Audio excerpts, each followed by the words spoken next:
और हम एक दूसरे के प्रति अगर हम संवेदनशील हैं तो निश्चित ही है हमारा सफर जो है एक मिलकर आगे जाने का सफर है। और इसी सफर को संघ भावना कहते हैं, संघ चेतना कहते हैं कि मिलकर धर्म का अभ्यास करना, मिलकर धम्म के प्रवास पर चलना। तो सभी को मेरा आज के इस चौथे दिन में मैं आप सभी का स्वागत करता हूँ। जैसे कि हमने अभी अमरशी भाई जो है उन्होंने बुद्ध पूजा का संगायन करके हमें फिर से उस उद्देश्य की स्मृति की तरफ ले जाने के लिए मदद किया है कि हम कौन हैं और हमें क्या होना है। जब हमें पता चलता है कि मैं अपूर्ण हूँ, मतलब अनित्य हूँ, अनात्म हूँ, दुखी हूँ, तो बुद्ध हमें पूर्ण होने का आशा देते हैं, उद्देश्य देते हैं कि आप पूर्ण हो सकते हैं। जो अनित्य है आप नित्य सुख को प्राप्त कर सकते हैं, जो दुख है आप परम सुख को प्राप्त कर सकते हैं। तो जो हम हैं, जिसमें हम पैदा हुए हैं, वो हमारे हाथ में नहीं था और ना किसी के हाथ में है, ना माँ बाप के, हमारे, या कोई ईश्वर या कोई ऐसी कोई शक्ति नहीं है जिसने मनुष्य को या इस संसार को निर्माण किया है। वो अपने कारण से निरंतर आदि ना अंत इस दिशा के साथ में वो चल रही है जिसको हम संसार कहते हैं। लेकिन हम क्या बन सकते हैं? क्या हम इस पीड़ा से बाहर आ सकते हैं? क्या अनित्यता के दुख से हम बाहर आ सकते हैं? क्या आत्मा के दुख से हम बाहर आ सकते हैं? क्या असंतोष के दुख से हम बाहर आ सकते हैं? तो पंचस्कंदक के दुख से बाहर आ सकते हैं क्या? तो आ सकते हैं। तो उसके डॉक्टर भी है, मेडिसिन भी है, और उसको बताने वाले हमारे कल्याण मित्र भी है। तो किसकी कमी है? हमें कमी हमारी ही है कि हम उस प्रकार की जो श्रद्धा है, इच्छा है या दृष्टि है, उस दृष्टि का कहीं ना कहीं कनेक्शन नहीं हो पा रहा है, ट्यूनिंग नहीं हो पा रहा है। जैसे कि हम दो मोबाइल से जब बात करते हैं तो अगर उस मोबाइल में ट्यूनिंग ना हो, नेटवर्क ना हो, तो मोबाइल होके भी हम बात नहीं कर सकते। जैसे कि अभी मैं बात कर रहा हूँ, अगर आपका इंटरनेट कनेक्शन नहीं है, इलेक्ट्रिसिटी नहीं है, तो शायद मेरी बात आप तक पहुँच नहीं पाएगी। अगर आपका कान सही नहीं है या आपका ध्यान नहीं है या आप पूरी इच्छा से नहीं सुन रहे, तो जो मैं कह रहा हूँ वो शायद आपके कानों तक आएगा लेकिन दिल तक नहीं आएगा। तो अगर आ रहा है इसका मतलब कुछ तो भी वहाँ पे ट्यूनिंग हो रहा है ना? कुछ समझने का या जानने का हम प्रयास कर रहे हैं कि मेरी कमी क्या है और पूर्णता क्या है। मेरी कमी क्या है और पूर्णता किस में है? बुद्ध ने हमें बताया है कि आपकी कमी जो है वही पूर्णता का मार्ग है। अगर आप उसको देखोगे देखोगे जानोगे कि वो क्यों है, तो कारण मिल जाएगा, और कारण मिल जाएगा समाधान मिल जाएगा। हाँ, जैसे कि कोई कांटा हमें लगता है या दर्द होता है, जैसे कि अभी कल्पना जी ने कहा कि मुझे दर्द हो रहा था, कुछ जला या कुछ, मुझे उसी जगह पे मुझे दर्द हुआ, तो दर्द तो हुआ ना। तो ऐसे तो नहीं हुआ। अगर उसी दर्द में आप ज़्यादा गुस्सा कर लेते या फिर वो बेचैन हो जाते, हाँ, तो दुख तो और बढ़ जाता। दुख तो दुख है ही, जिसके कारण हुआ है, लेकिन वो ज़्यादा क्यों बढ़ जाता? क्योंकि आपने उसको शांति से देखा नहीं, जाना नहीं कि क्या क्यों हुआ और क्या हो रहा है। तो वो जो प्रक्रिया जो है वही बोधिसत्व का माँ, वैसे सहनशीलता आ जाती है, वैसे स्मृति आ जाती है। क्योंकि जिस पारमिता की हम बात करते हो आते कहाँ से हैं, कैसे विकसित होते हैं? उस मार्ग में अपने आप विकसित होने लगते हैं। हुँ? क्योंकि हम चाह रहे हैं कि मुझे इस पीड़ा से बाहर आना है। हुँ? हमारी पीड़ा ही हमारा मार्ग है। इसलिए दुख से घबरा के दुख से मुक्त नहीं हो सकते और ज्यादा दुखी होते हैं, और हम ही दुखी नहीं होते, औरों को भी दुखी करते हैं। अगर हमें दुख को समझना आ गया तो हम औरों के दुख को भी समझ सकते हैं। इसलिए कहते हैं कि स्वयं की प्रज्ञा ही औरों के लिए करुणा बन जाती है। करुणा आप करने से, कितनी भी करने से करुणा नहीं होगी, वो अपेक्षा ही रहती है।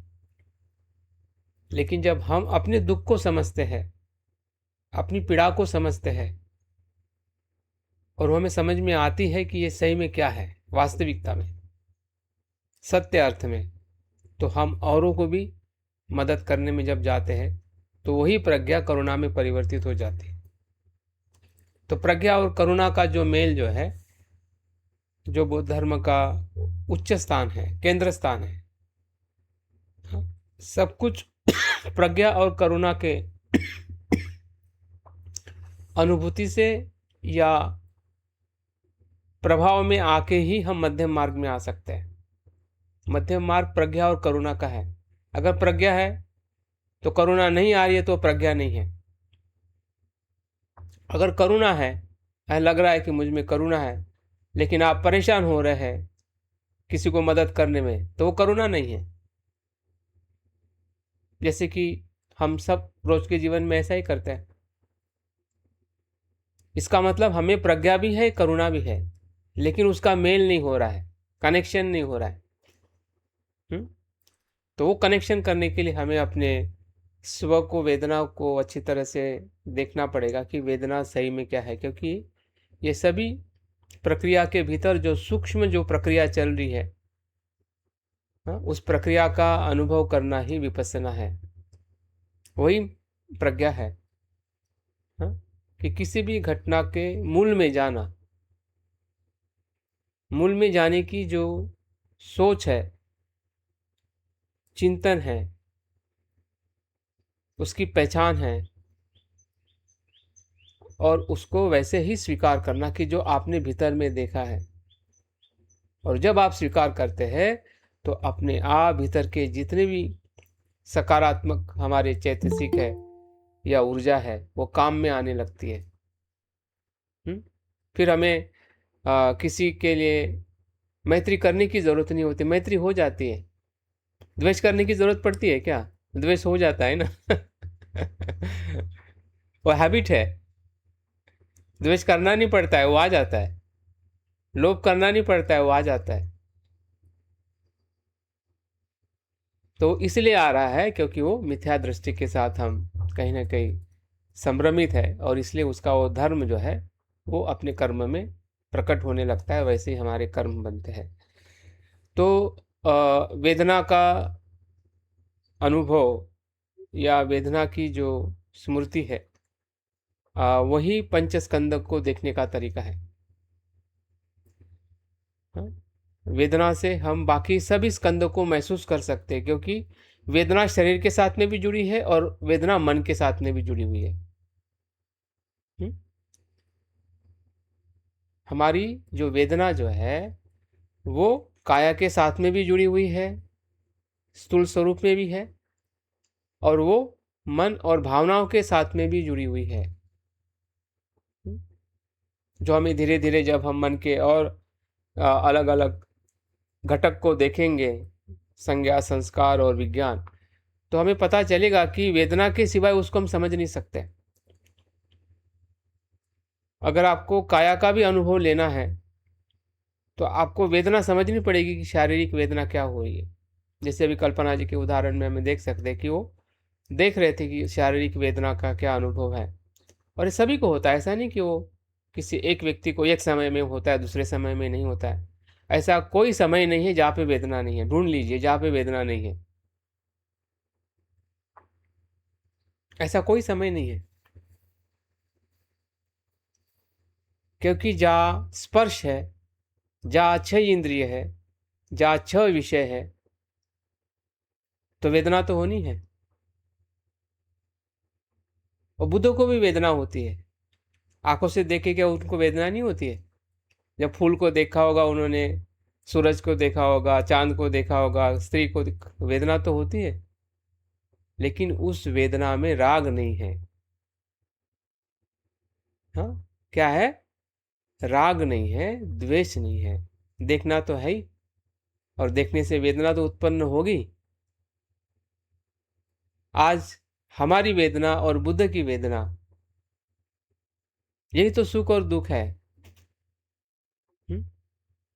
और बुद्ध को इसलिए स्मरण करना है कि हमें बुद्ध होना है, क्योंकि हम इस वेदना से छूटना चाहते हैं कि जो दुख देने वाली है या अज्ञान की तरफ ले जाने वाली है। हमें ऐसी वेदनाओं को अनुभव करना है जिसमें तृष्णा ना हो, राग ना हो। क्या ये संभव है?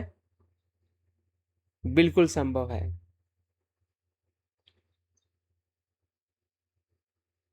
यही श्रद्धा है, इसी की हमें आशा रखनी है कि ये संभव है, और ये मेरे सभी दुखों का निवारण करने का मार्ग है। जितने भी प्रकार के मेरे दुख है, बीमारियां भी इसी से होती है,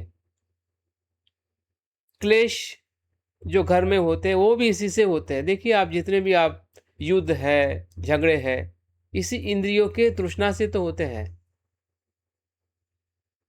स्वाद हो, रूप हो, गंध हो, धन हो, पद हो, ये सभी क्या किसकी तृष्णाएं हैं?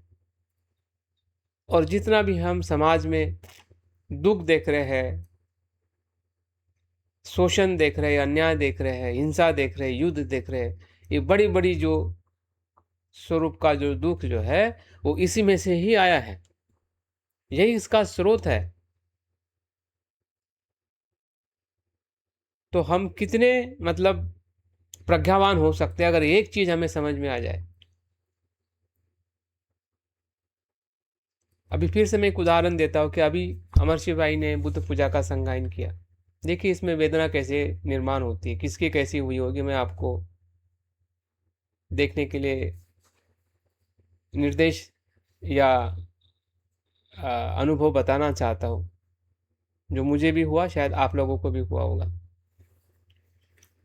अभी अमरशिव भाई ने बुद्ध पूजा का संगायन किया, जिसमें शब्द है, पाली के शब्द है, ठीक है, क्योंकि वो हमारे शब्द नहीं है, मतलब रोज के हमारी भाषा के शब्द नहीं है, तो पाली के शब्द है। दूसरा है उनका सुर, जिस सुर से उन्होंने संगायन किया।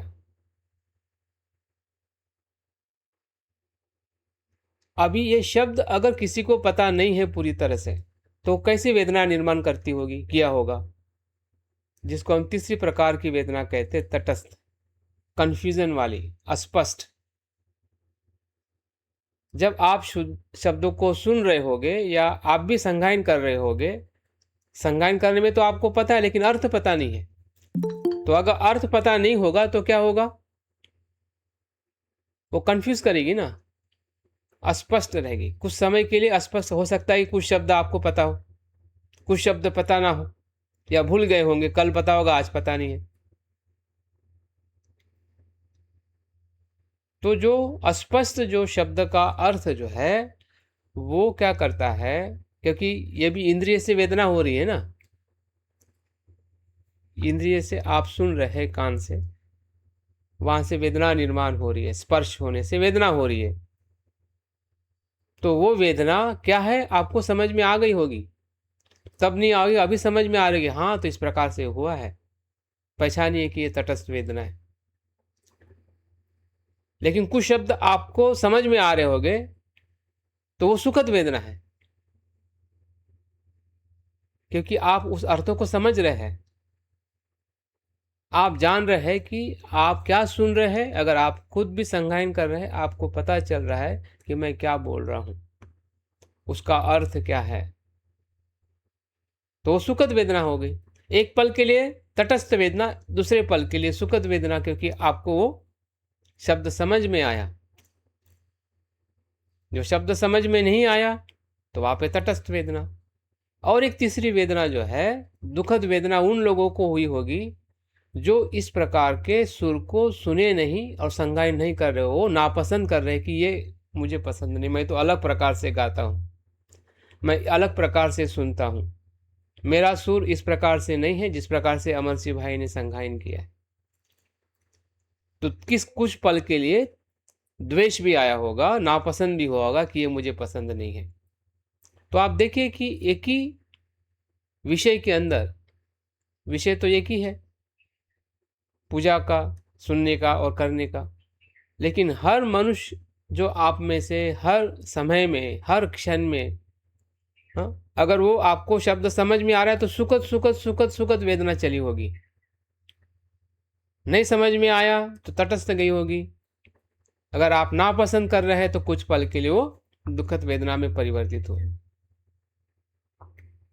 तो देखिए कि वेदना किस प्रकार से विषय के साथ में स्पर्श, विषय के स्पर्श के साथ में ही वो उत्पन्न होती है, अपने आप नहीं होती है। अपने आप कुछ भी उत्पन्न नहीं होता है। कभी कभी हमें लगता है कि बिन कारण से हुआ, क्योंकि वो कारण इतना सूक्ष्म और अस्पष्ट होता है कि हमें लगता है कि अरे ये तो मैंने सुन लिया और जान लिया, इसमें क्या बड़ी बात है। बड़ी बात तो नहीं है, लेकिन भीतर में तो बहुत कुछ उसके प्रक्रिया में घटित हुआ है। आपको पता है? नहीं पता है।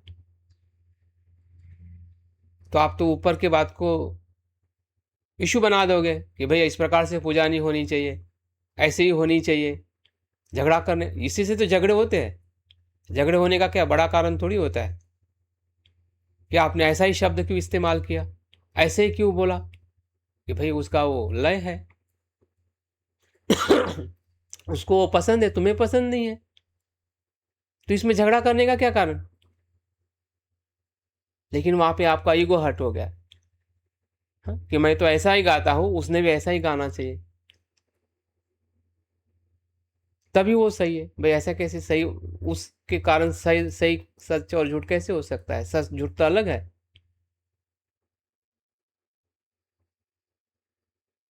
तो सब कुछ आप देखोगे कि उसके बाद जो प्रपंच, जो संघर्ष, जो दुख हमारे जीवन में घेर लेता है, वो इसी के भीतर से आता है।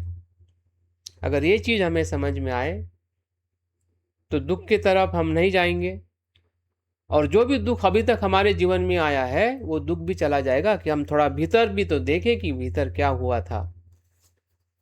जो मैं मान रहा हूं कि वो अच्छा नहीं है या अच्छा है या वही, तो उसके भीतर भी क्या हुआ था, मेरे भीतर किस प्रकार से मैंने उसको देखा, सुना, महसूस किया। तो आपका जो समस्या है किसी के भी साथ, या आपके भीतर भी, आपके खुद के स्वभाव के साथ भी, तो आपको स्पष्ट समझ में आएगा कि मैं ऐसा नहीं हूं, वो ऐसा नहीं है। हम्म? हमने जो फिक्स मान बैठे ना कि वो ऐसा ही है और मैं ऐसा ही हूं, उस नित्य भाव से, या जिसको हम आत्मा दृष्टि कहते हैं, शाश्वतवाद कहते हैं, उससे हम मुक्त हो जाएंगे।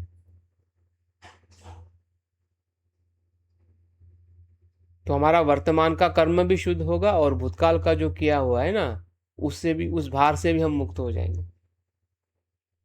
हम्म? और हमारा जीवन बहुत सरल होगा, और सरल जीवन ही बुद्ध का जीवन है। सरलता ही बुद्ध का जीवन है। तो सरलता का मार्ग जो है वो मध्यम मार्ग है, सम्यक दृष्टि का मार्ग है। हाँ? और वेदना को वेदना के रूप में जानना ही सम्यक दृष्टि है। उसके कारण, उसके धर्म, हाँ, उसके हेतु के प्रक्रिया में अगर आप वेदना को देखते हैं तो उसको आप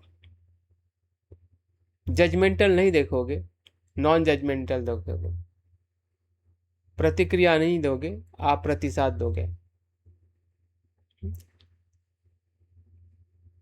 अगर नहीं देखोगे तो प्रतिक्रिया प्रतिक्रिया प्रतिक्रिया और प्रतिक्रिया, इससे कोई ना दवाई बचा सकती है, ना डॉक्टर बचा सकता है, ना ईश्वर बचा सकता है, हाँ, ना हमारा कोई साथीदार बचा सकता है। कोई किसी को नहीं बचा सकता है। हम ही अपने आप को बचा सकते हैं। अगर औरों को भी आपको बचाना है तो आपको सिखाना पड़ेगा कि कैसे बचा जाता है, तब आप औरों को बचा सकते हैं। जैसे कि बुद्ध ने हमें बचाया, क्योंकि बुद्ध सीख गए थे। कि रिस्पॉन्स कैसे देना है।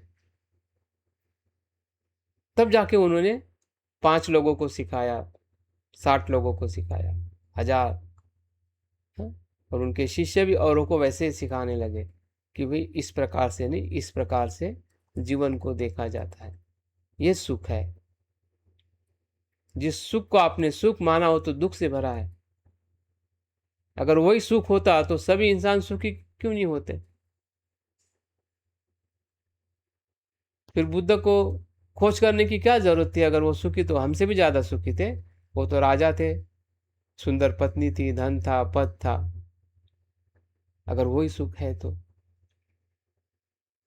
कुछ तो गड़बड़ है। जिस सुख को हम सुख मान रहे हैं, कुछ तो गड़बड़ है।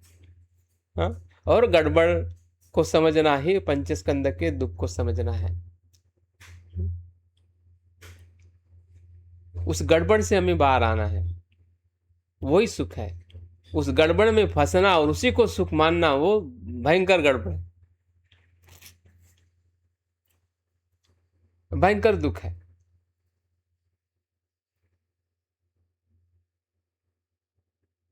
ये दुख हमने निर्माण किया है, पंचस्कंद ने नहीं। पंचस्कंद तो अपने आप में दुख है, तो आप उसको क्यों पकड़ रहे हो भाई? पंचस्कंद तो अपने आप में दुख है। तो आप पकड़ने से हम दुखी हो रहे हैं ना, नहीं पकड़ो तो कहां से दुखी होंगे?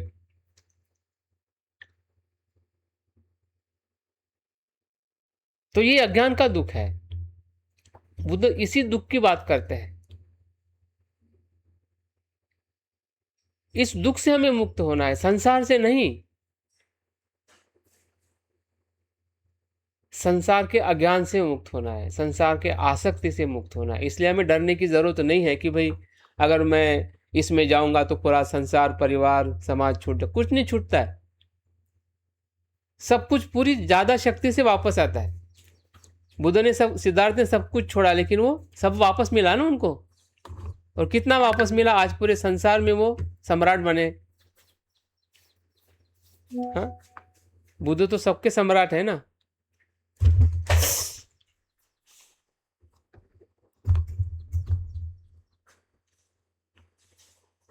अगर सिद्धार्थ सम्राट बनते तो कितने दिन के लिए सम्राट होते?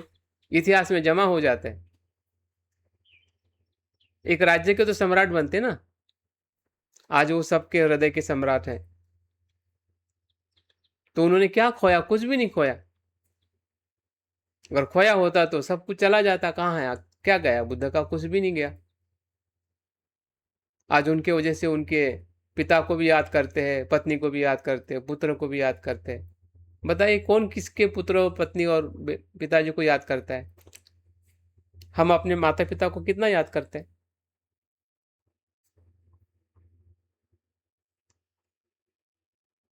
जबकि उन्होंने हमें जन्म दिया।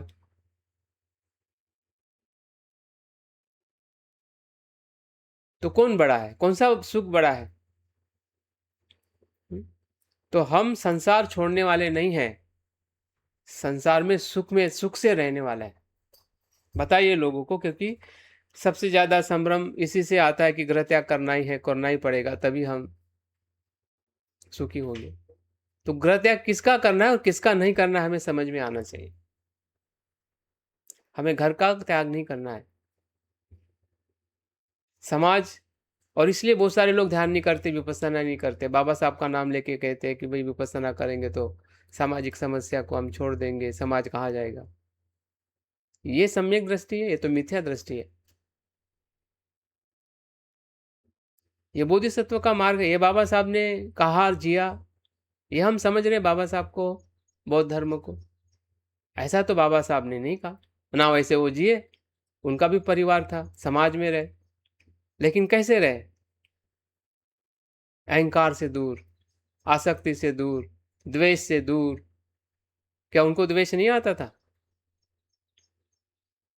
उनको जरूरी नहीं था, उनको भी आता होगा। लेकिन उस देश को वो मैत्री में परिवर्तित करते थे।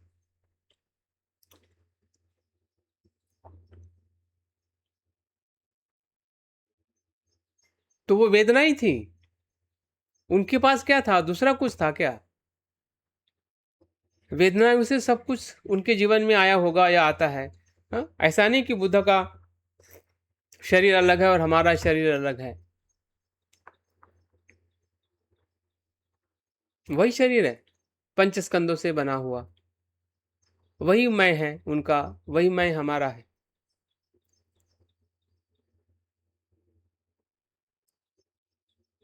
तो हम वेदनाओं को समझने के लिए जितनी ऊर्जा है, जितना प्रयास है,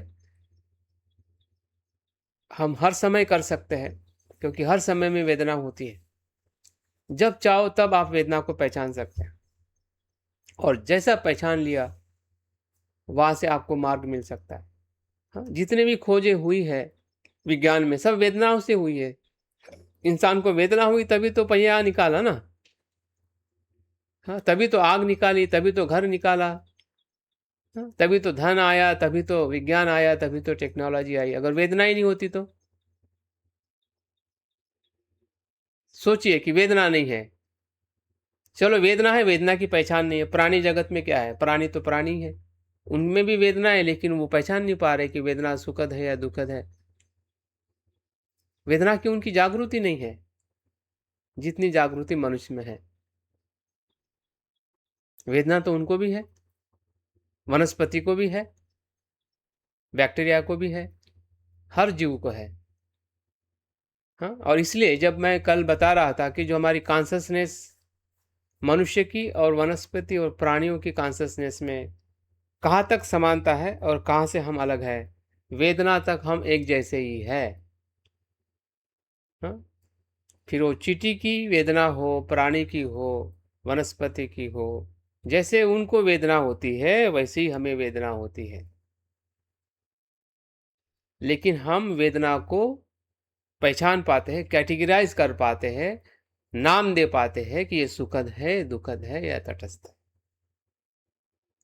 उनमें वो क्षमता नहीं होती है, या नहीं उनकी वैसी कॉन्शियसनेस होती है जो उनकी वेदना को कैटेगराइज कर सके और वेदना के प्रति जागरूक बन के उसमें काम कर सके। और इसलिए उनका जो विकास जो है वही तक उत्पन्न होता है, वही तक समाप्त हो जाता है। लेकिन हमारा जो विकास जो है, शुरुआत तो वही से होता है, लेकिन होते होते हम बुद्ध हो सकते हैं।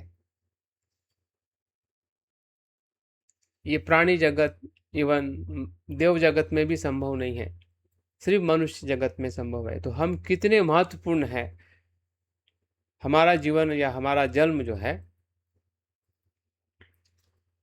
तो वेदना से हमें घबराना नहीं है, वेदना को हमें समझना है कि वेदना है क्या। तो आज के ध्यान में हम 5 प्रकार से अभ्यास करने वाले हैं ध्यान में। पहले चरण में हम वेदना को पहचानेंगे, जैसे कि अभी मैंने जो उदाहरण बताया है कि आप जो सुन रहे हैं शरीर से या जहाँ से भी आपको वेदना का स्वरूप महसूस हो रहा है, शरीर और मानसिक स्तर पे, तो वेदना को हम पहचानेंगे कौन सी वेदना है पहले चरण में। दूसरे चरण में हम वेदना के धर्म को देखेंगे कि वो उत्पन्न हो रही है, कुछ समय के लिए रहती है और चली जाती है। अनित्यता का 3 तत्व है, उत्पन्न होना, स्थिति में रहना और लय होना। उसको 3 क्षण बोलते हैं अनित्यता के। मतलब अनित्यता का अनुभव इन 3 क्षणों में होता है। वो है उत्पन्न, स्थिति और लय। अगर आप तीनों चीज समझ रहे तो आप अनित्यता को समझ रहे। अगर आप उत्पन्न होने को ही देख रहे हैं, इसका मतलब आप अनित्यता को देख नहीं रहे। तीनों बातों को अगर हम देखने के अनुभव में आ जाते हैं तो समझ जाइए कि आप अनित्यता का अनुभव ले रहे हैं। और जहाँ पे अनित्यता का अनुभव होगा वहाँ पे उस विषय और उस क्षण के प्रति राग उत्पन्न नहीं होगा। बहते हुए पानी में पानी बहता है, रुकता नहीं है। उसका धर्म ही वो नहीं रुकना है, नहीं पकड़ना है। अगर पकड़ोगे नहीं तो राग कैसे बनेगा। सीधा साइकोलॉजी है, सीधा सूत्र है, सीधा साइंस है। और इसमें हमें अपने आप से तर्क करना है, चिंतन करना है कि ऐसा ही है। बार बार एक्सपेरिमेंट करना है कि क्या ऐसा नहीं है, क्या क्या ऐसा है। अपनी बुद्धि को स्ट्रांग करना है। अगर बुद्धि स्ट्रांग होगी तो भावना स्ट्रांग होगी, और दोनों जब स्ट्रांग होगा तो फिर तो कहना ही क्या, फिर तो हमें कोई भी परिस्थिति हिला नहीं सकती है। लेकिन जब बुद्धि स्ट्रांग नहीं होती है, संभ्रमित रहती है, जिसको हम विचिकित्सा कहते हैं, बार बार शंका रहती है, सुन के भी हमें समझ में नहीं आता है, पढ़ के भी समझ में नहीं आता है, हम जानना ही नहीं चाहते हैं, अनिश्चित रहते हैं कि चलो भाई देखेगा, होगा, बुद्ध होने से क्या बड़ा होने वाला है, सब कुछ तो सही सही चल रहा है। हाँ, मैं उनसे तो और अच्छा सुखी हूँ जो आसपास में हमें दुखी लोग दिखाई देते हैं। हाँ, मेरे बच्चे हैं, मेरा घर अच्छा है, मेरा सब कुछ अच्छा है, तो उसी में हम संतुष्ट हो जाते हैं। और संतुष्टि सबसे बड़ा खतरनाक दुख है। जबकि जीवन में असंतुष्टि है, हम संतुष्ट रह जाते हैं। संतुष्ट हमें विषयों में होना है, जीवन में नहीं। खाने में संतुष्ट होना है, भौतिक जीवन में संतुष्ट रहना है, जीवन में जीवन के सत्य में संतुष्ट नहीं रहना, क्योंकि जीवन संतुष्ट है ही नहीं, वो तो असंतुष्ट है। तो असंतुष्ट को आप संतुष्ट मानोगे तो कैसे उस असंतुष्ट से हम बाहर आएंगे। हमें काम छंद में या इंद्रियों के विषयों में संतुष्ट रहना है, भोग करने में संतुष्ट रहना है। जीवन की असंतुष्टता में संतुष्टि नहीं देखनी है कि हाँ ये सब कुछ भगवान भरोसे है, अपने हाथ में कुछ नहीं है, हम इसमें बाहर नहीं आ सकते। तो फिर तो बौद्ध धर्म तो हमें कुछ भी मदद नहीं कर पाएगा।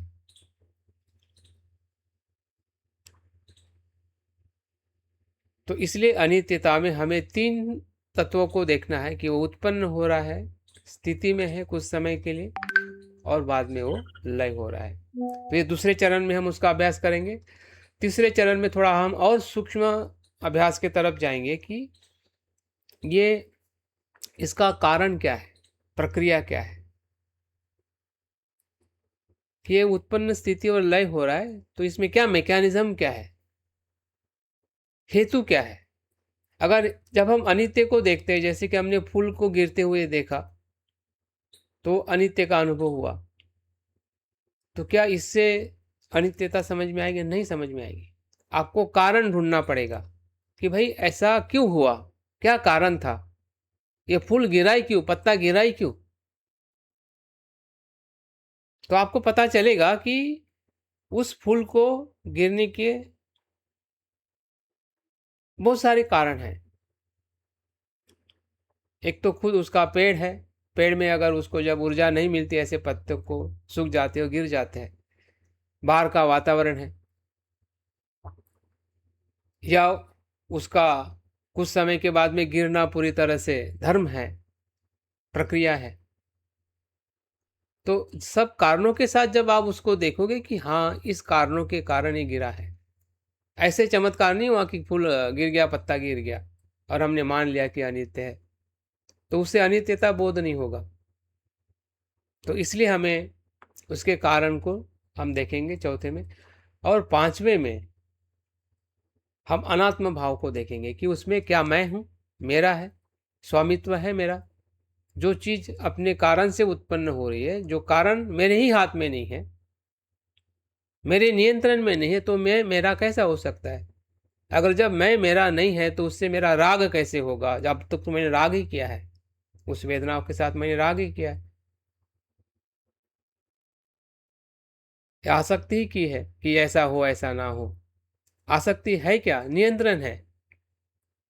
जो घटना घटित हो रही है सत्य में, सत्य स्वभाव में, सुखद दुखद या जो भी वेदनाएं हो रही है, उसको हम नियंत्रित करना चाहते हैं, ज़्यादा लेना। अगर ज़्यादा सुखद हुई तो ज़्यादा ज़्यादा चाहिए, जो दुखद हुई को नहीं नहीं नहीं चाहिए। तो ये नियंत्रण ही तो है, ये आसक्ति ही तो है, ये मूर्खता ही तो है, जो हम अपने नासमझी के कारण, हाँ, सत्य की नासमझी के कारण या उसके कारण हेतु को नहीं समझने के कारण हमने ये सब कुछ अभी तक किया है। और इसके बाद में अगर रोकना है, अभी तक किया है तो अज्ञान था।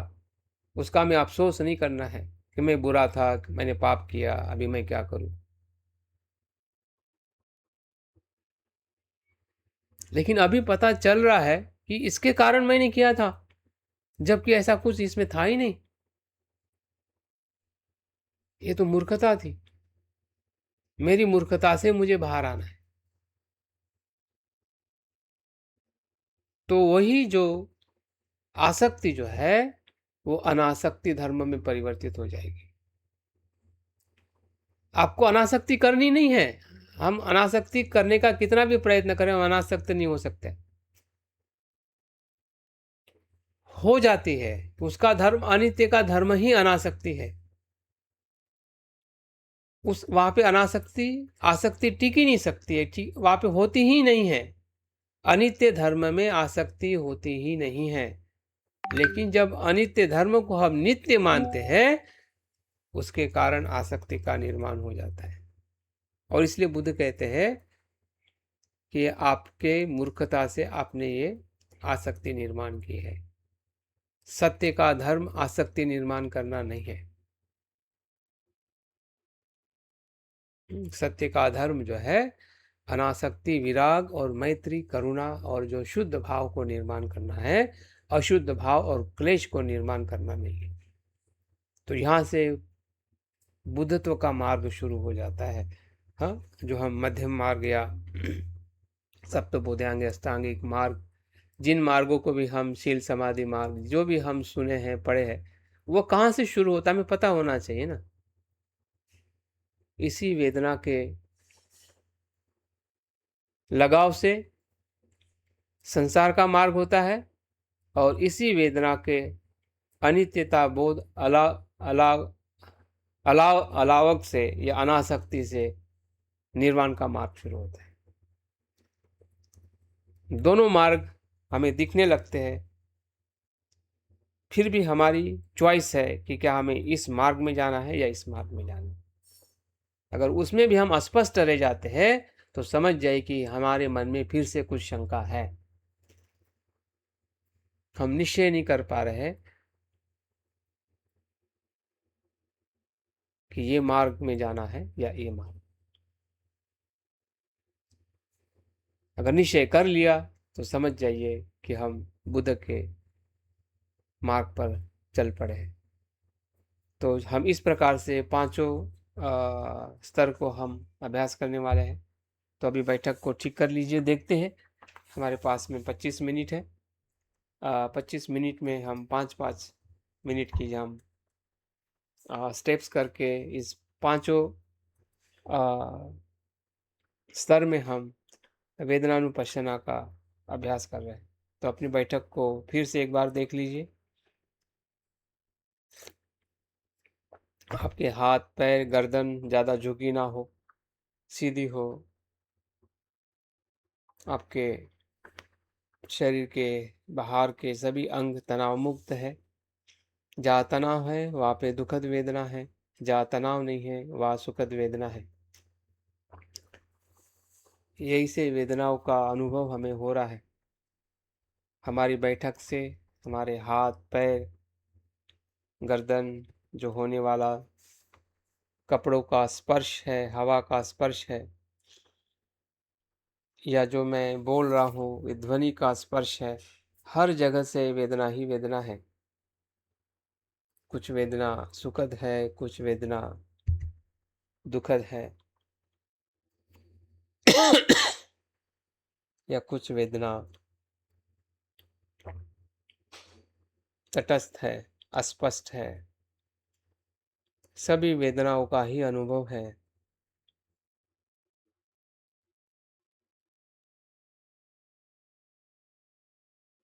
धीरे धीरे अपने बैठक को स्थिर कर लीजिए। आंखें बंद करिए। आंखें बंद करने से आपकी आँख की रूप की वेदना समाप्त हो जाती है, लेकिन भीतर मन की वेदना शुरू हो जाती है। मन के भीतर आने वाले विचार, कल्पनाएं, जो पसंद है और नापसंद है, वही मन का सुख और मन का दुख है।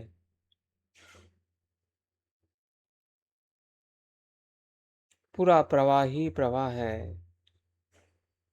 कुछ वेदना हमें समझ में आ रही है, कुछ वेदना समझ में नहीं आ रही है। वो सभी वेदनाएं तटस्थ वेदना है।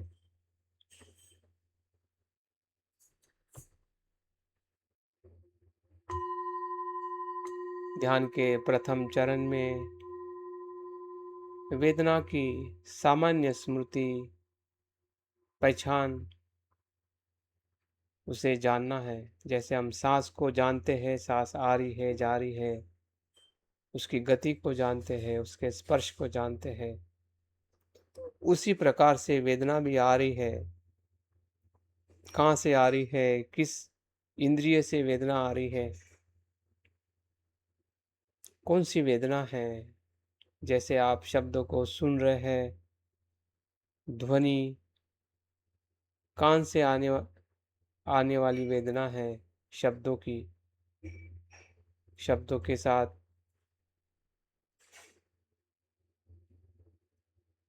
जो अर्थ है, अर्थ की पहचान वो सुखद वेदना देती है। अगर अर्थ की पहचान नहीं होती है तो दुखद वेदना आ जाती है।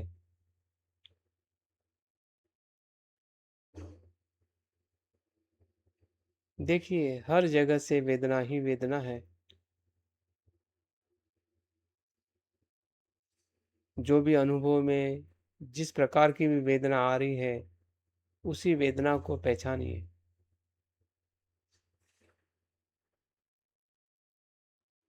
सिर्फ पहचानिए, उसे ना रोकिए, ना उसमें बह जाइए। जैसे कि हम श्वास को देखते हैं, ना उसे हम रोकते हैं, ना ही हम लेते हैं, वो अपने आप अपने कारण से आ जाती है। सांस को लेने की भी हमें इच्छा नहीं है, ना सांस को रोकने की इच्छा।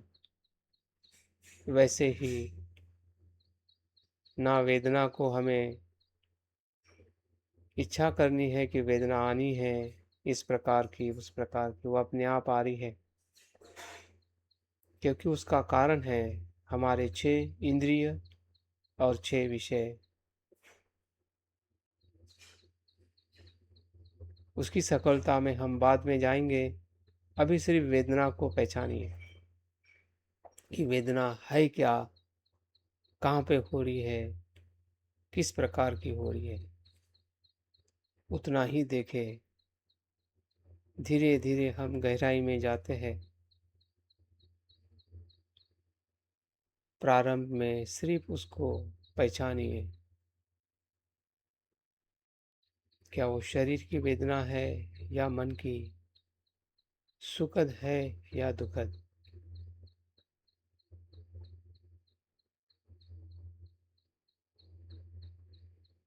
कुछ भूतकाल की भी वेदना वर्तमान में आ जाती है।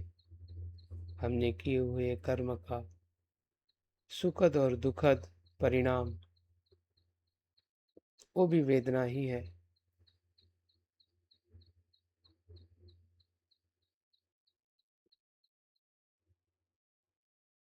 हमने किए हुए कुशल अकुशल कर्म का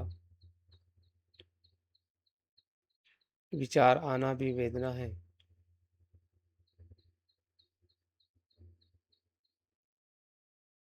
इसलिए उसको आने दीजिए।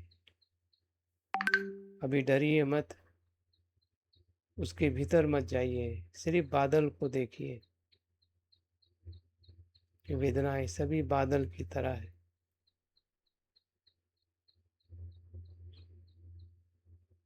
कुछ काले है, कुछ सफेद है।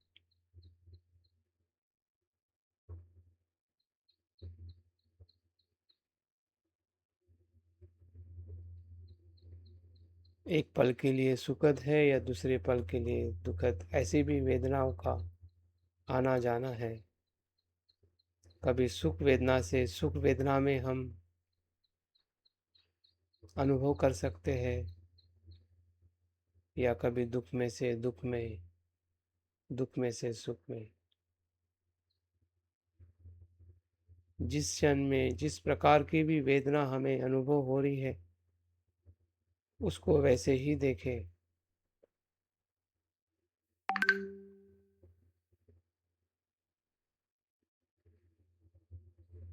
वेदना वेदना वेदना वेदना वेदना वेदना वेदना, वेदना ही वेदना है।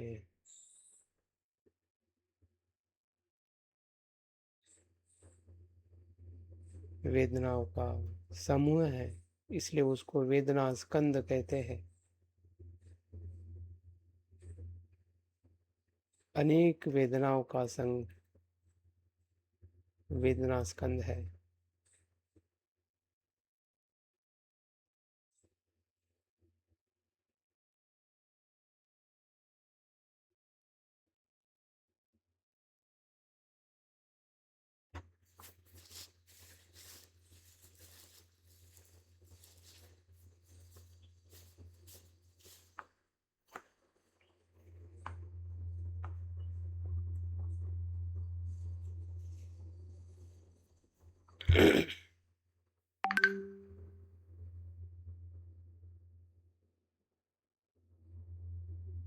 जो आपके मन में कल्पनाएं, विचार, भय, चिंता सब कुछ आ रहा है, उसका स्पर्श भी वेदना है।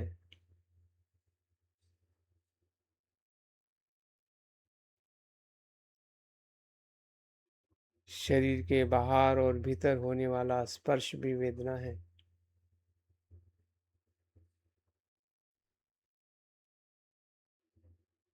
जहाँ आप ध्यान लगाओ वहाँ वेदना है। जो कुछ भी ध्यान में आए वो वेदना का ही स्वरूप है।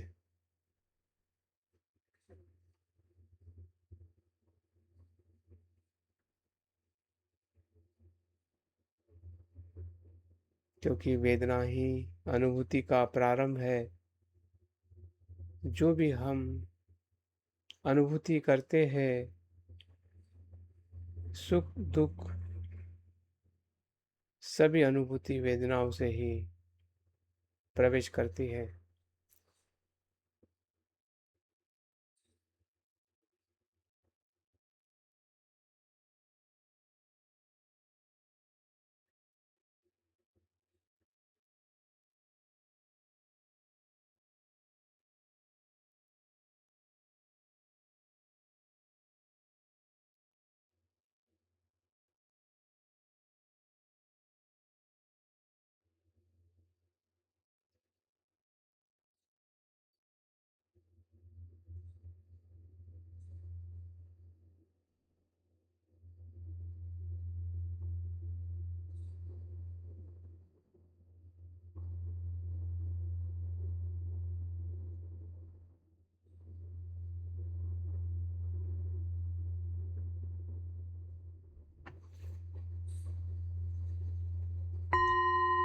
ध्यान के दूसरे चरण में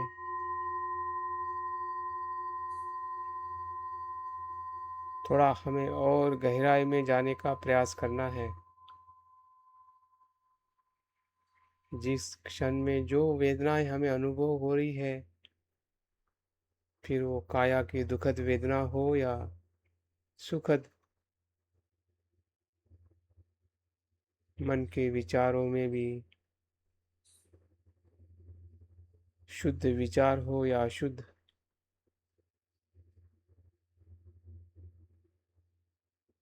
किसी भी वेदना का स्वभाव धर्म पहचानिए।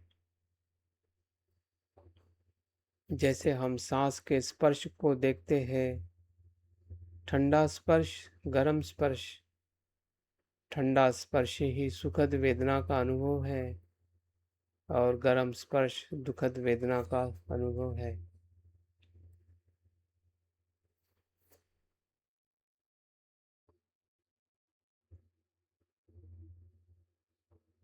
उसी ठंडे गरम के सूक्ष्म धर्मों को जब हम देखते हैं तो ठंडा भी कुछ उत्पन्न हो के लय हो जाता है। कुछ क्षण के लिए स्थिति में अनुभव होता है और तुरंत लय हो जाता है।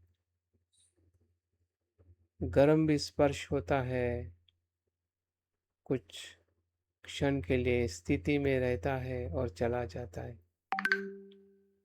यही उसका स्वभाव धर्म है। जैसे सांस का है वैसे ही वेदनाओं का है। भले इस समय में जो भी वेदना हो रही है, कष्ट हो रहा है, सुकून हो रहा है, या सब कुछ एक के बाद एक हो रहा है,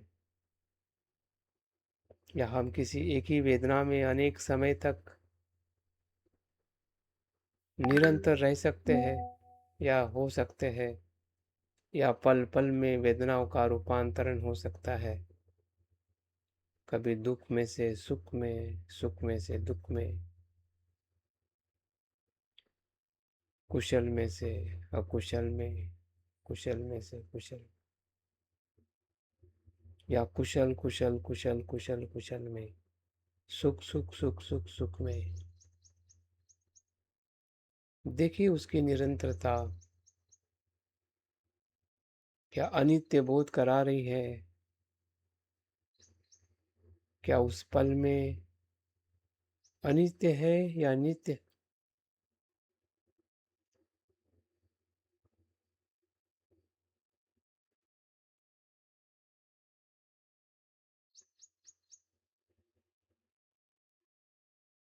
कभी सुखद वेदना आ रही है,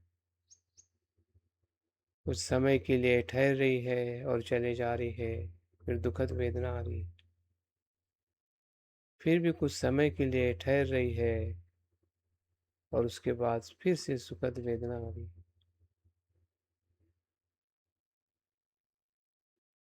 ये निरंतर चलने वाला प्रवाह है।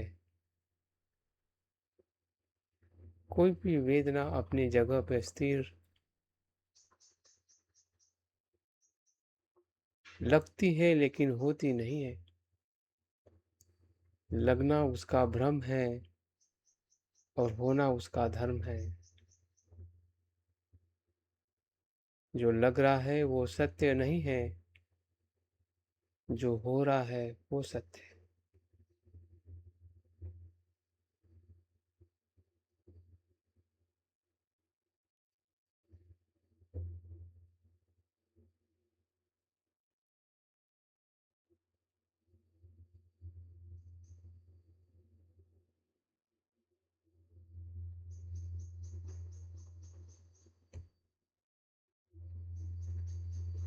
वेदना को अनित्य धर्म में देखना,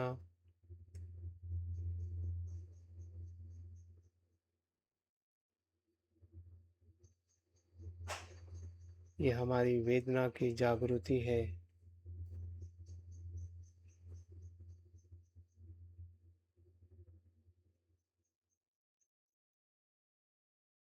किसी भी प्रकार की वेदना अनित्य धर्म वाली ही है।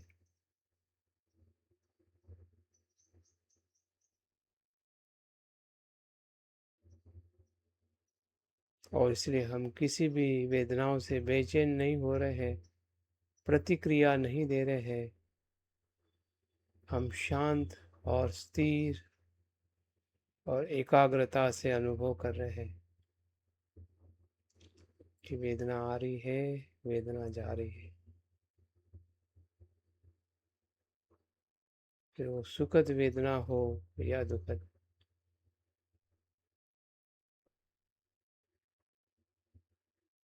शरीर की हो या मन की, सुख देने वाली हो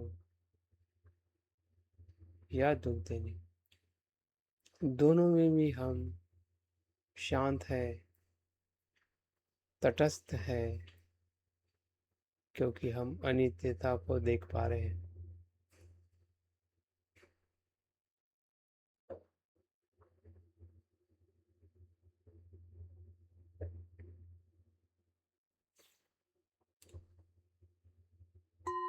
ध्यान के तीसरे चरण में हमें और गहराई में भीतर जाना है और देखना है कि जो अनित्यता जो है किस कारण से उत्पन्न हो रही है, इसका हेतु क्या है, इसका समुदाय क्या है, इसका प्रतीत समुत्पाद क्या है?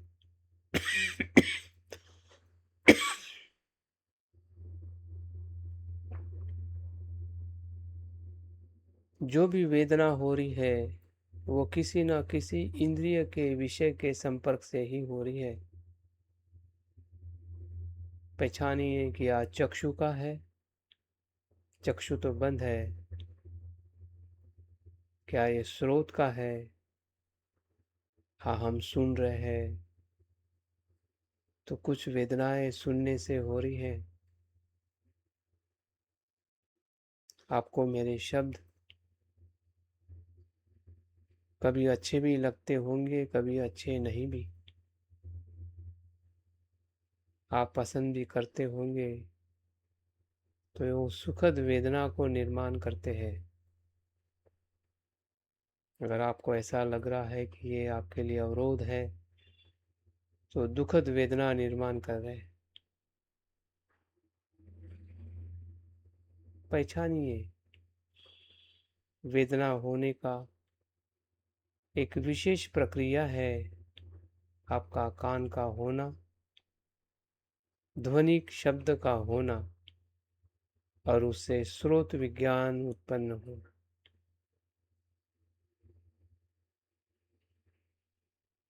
इन तीन प्रत्ययों से ही वेदना का अनुभव हो रहा है।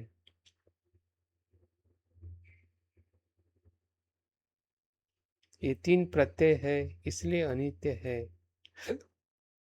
अगर एक होता या कोई कारण नहीं होता तो वो नित्य होता। कारणों के होने से ही वो अनित्य है।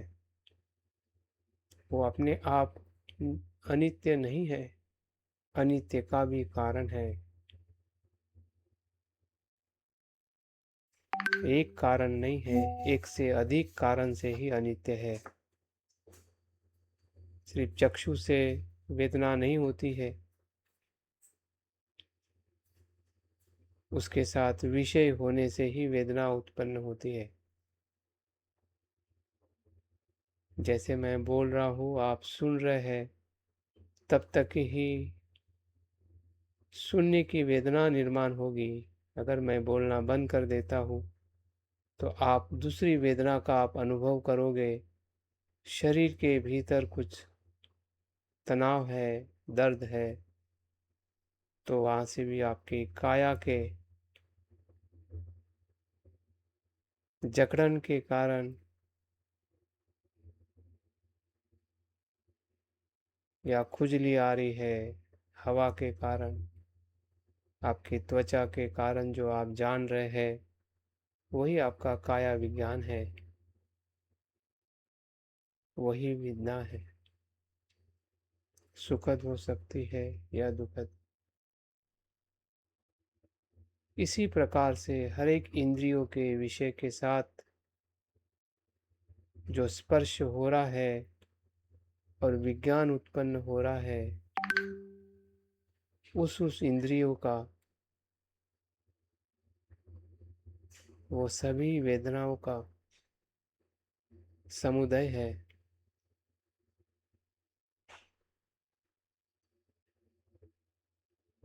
उत्पन्न होने की श्रृंखला है, स्रोत है, कंडीशन है, आधार है, हेतु है। अपने आप कुछ भी नहीं हो रहा है।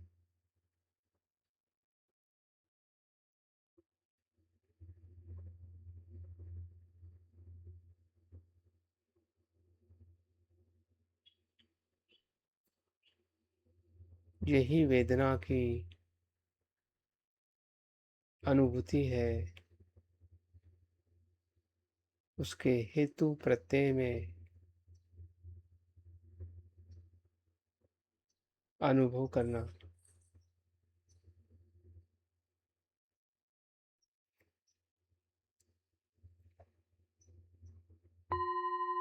ध्यान के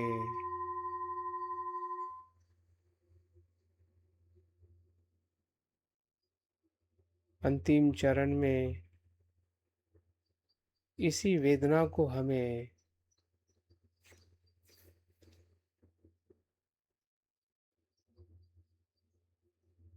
उस आसक्ति से मुक्त करने का अनुभव लेना है। जो अनित्य है, जो अनात्म है, क्या वो मैं हूँ, मेरा है? क्या इसे मैं नियंत्रित कर पाता हूँ, करूँगा या कर सकता हूँ? इस प्रकार से अपने आप वेदना को प्रश्न पूछिए। ये आपकी बुद्धि है, तर्क है, प्रज्ञा है।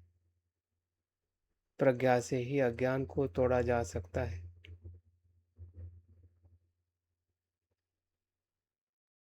जब आप सवाल नहीं पूछते हैं तो हम अज्ञान में होते हैं। हमें अपने वेदनाओं से ही सवाल पूछना है, क्या ये नित्य है या अनित्य? ये आत्मा है या अनात्मा? जो हमने इसके पहले अनुभव किया है, इसी अनुभव की ये अनुभूति है कि वेदना है उसके कारण और हेतु से, और वो अनित्य है। जो अनित्य है वो वेदना ना मैं हूँ, ना मेरा है, ना मेरी वो इच्छा है, ना तृष्णा है।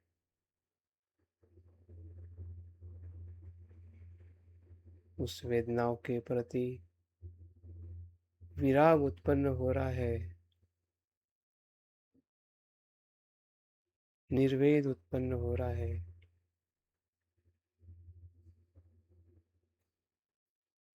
अनासक्ति का अनुभव हो रहा है। यही इस दलदल से, वेदनाओं के दलदल से ऊपर उठने का अनुभव है। जैसे कमल का पुष्प दलदल में से ही ऊपर उठता है, तो वेदना उसके धर्म में दलदल के समान है।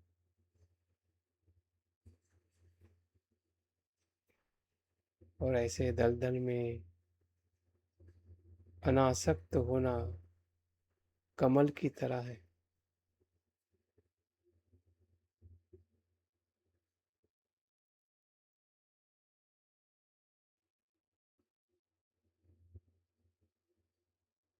फिर वो वेदना सुखद हो या दुखद, काया की हो या मन की, सभी वेदनाओं के अहंकार से, आसक्ति से हम मुक्त हो रहे हैं। हमारे भीतर का शुद्ध और विमुक्त कमल पुष्प खिल रहा है।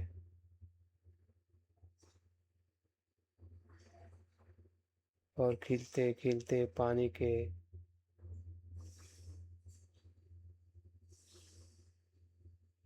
तह तक आ रहा है, और आकाश के लिए असीम मर्यादा में आनंद ले रहा है।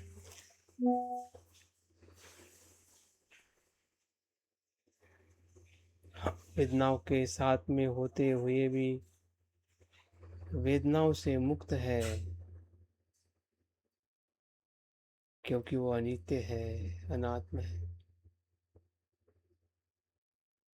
हम वेदना से तृष्णा में जाने का मार्ग रोक लिया है, क्योंकि हमें अनित्य बोध हो रहा है। ये कोई शब्द और तर्क नहीं है, ये प्रत्यक्ष अनुभव है। हमें हर एक वेदनाओं में यही अनुभव आ रहा है।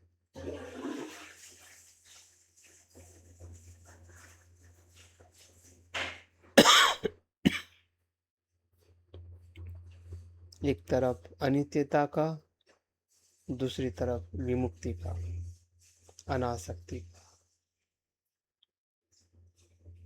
अनित्यता का बोध ही अनासक्ति का बोध है, हर पल विमुक्ति है, हर पल अनासक्ति है, हर पल वेदना है।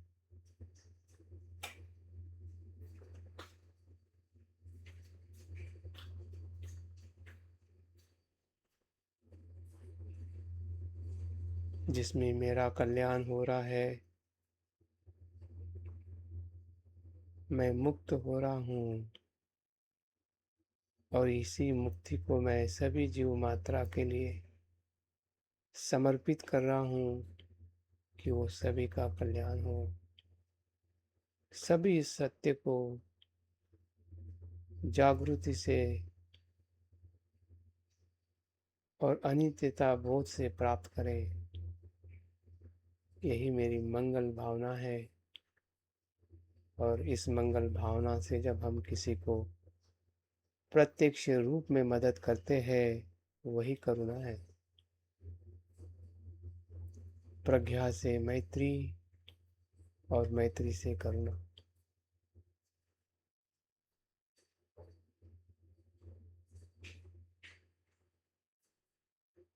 यही बुद्ध का मार्ग है,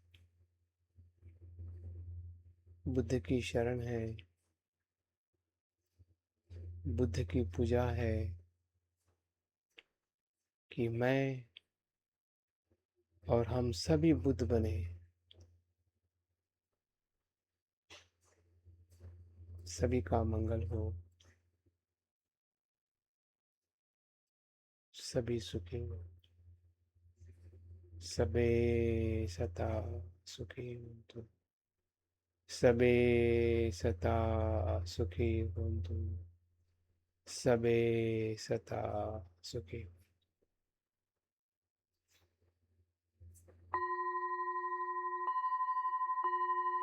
धीरे धीरे आंखें खोलते हुए ध्यान को पूर्ण करें।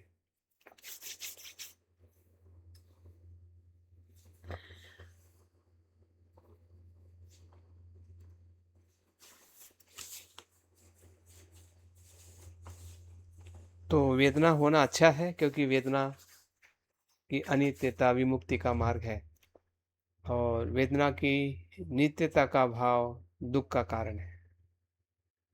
तो हम किस मार्ग पे चलना है उसकी जागृति रखें, और पल पल दिन भर में हर समय जितना समय हो सके अपनी वेदनाओं को अनित्यता भाव में देखने का प्रयास करें।